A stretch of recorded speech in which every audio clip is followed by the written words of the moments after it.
Hi, Matt McAleer, President, Director of Private Wealth, Cumberland Advisors, with Shaun Burgess, Portfolio Management Strategist. October 24th.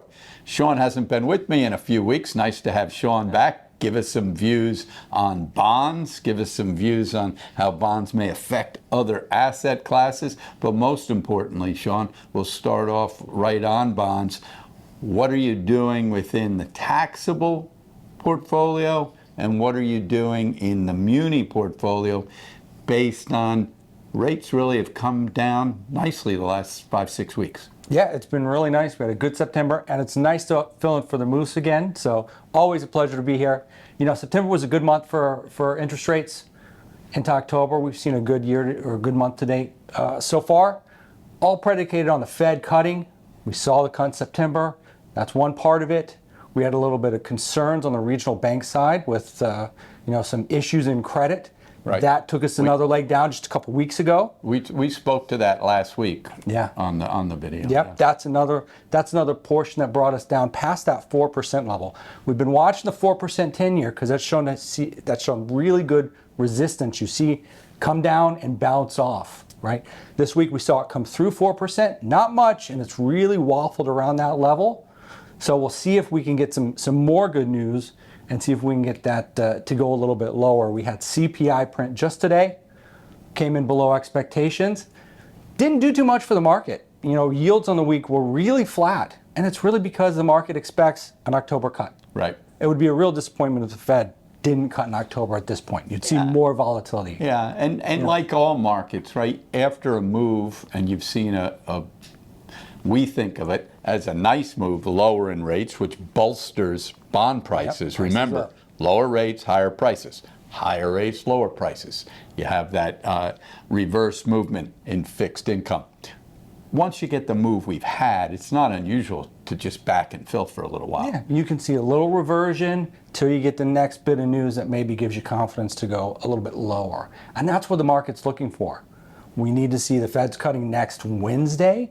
So the market's going to be looking at what Powell says with that. Because the next leg, or I should say the next thing the market's going to be looking at is December's cut. Right. Market's pricing in another cut in December, but inflation's still above that 2% threshold the Fed's looking at. So the Fed's in a difficult position with inflation still stickily high, or at least higher than their 2% mandate. Yeah.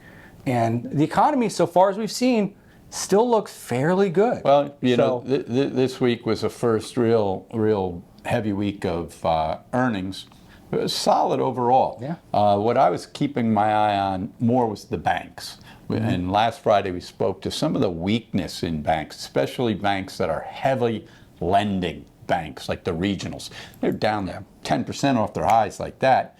Very quickly. They got a bid back, and the larger banks traded well. You know, it's difficult to try to predict what a bank's balance sheet can look like 6 months, 9 months, 12 months from now. But as I said last week, those large banks, those balance sheets look wonderful. Yeah, rock solid. So the market got over some of that Jamie Dimon conversation about credit, moved higher this week. What did I notice this week? Growth took back over versus value. Value had kind of tried to get a bid going, but if you look at the bottom performers this week, it was the defensive plays, consumer staples leading the way with only marginal performance. You had tech and discretionary strong, so we're in pretty good shape. Portfolios looked very good. We had solid week of outperformance, which is always nice to see because the S&P is always a tough bogey when we look at that day to day. Next week we really ramp up with tech earnings. I see Microsoft, which is a holding and tactical trend. Mm-hmm. That always has our attention. I think that's Wednesday, but we'll take a better look as we get through the weekend. We'll see. Bonds may have priced in about as much good news as they can get short term. Yep.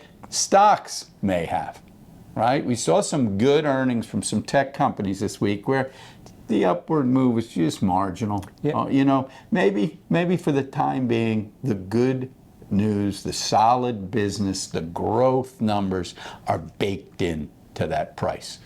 But we'll keep an eye on it next week. Join us on Friday. We'll do a quick review, and more importantly, we'll get into some specific positioning in the portfolios. Enjoy the weekend.